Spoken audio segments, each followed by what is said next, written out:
the use of biological and/or chemical agents used in a terrorist attack is on the rise, and buildings and structures make extremely good targets for the use of these weapons.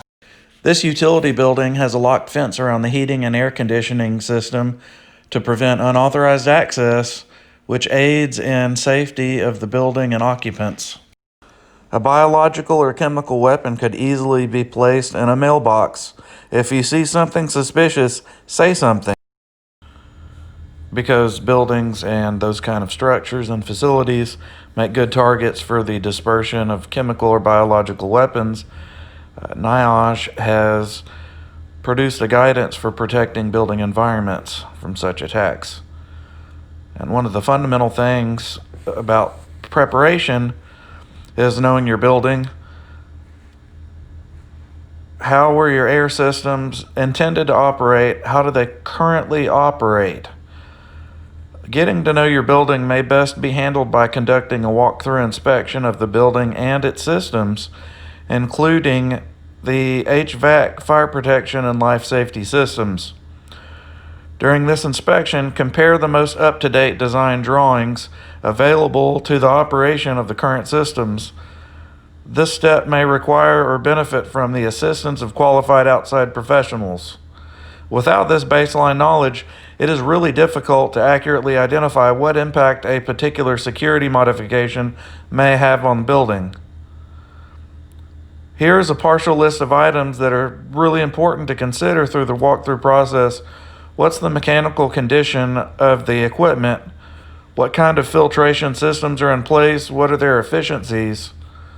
Is all the equipment appropriately connected and controlled? Are the equipment access doors and panels in place and appropriately sealed?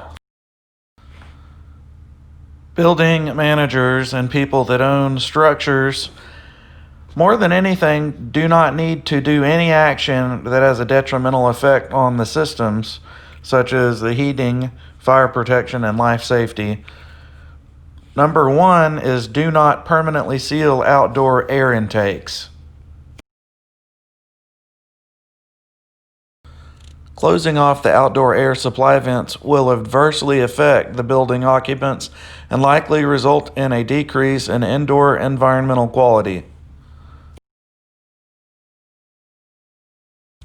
This caution directly relates to the recommendation that building owners and managers should understand the operation of their building systems. If there is uncertainty about the effects of a proposed modification, a qualified professional should be consulted.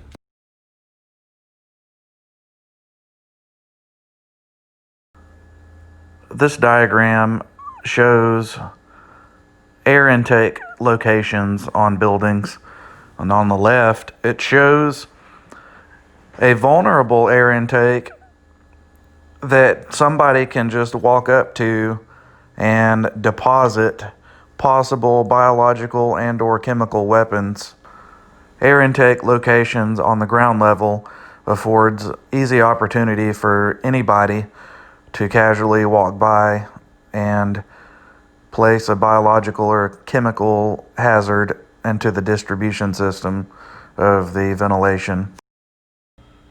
If you notice the 3-story structure on the right, the orangish pink building, instead of the air intake being at the ground level, it's on the 3rd floor, and this makes it much more difficult for somebody with unauthorized access to have the opportunity to distribute a biological or chemical weapon from that location.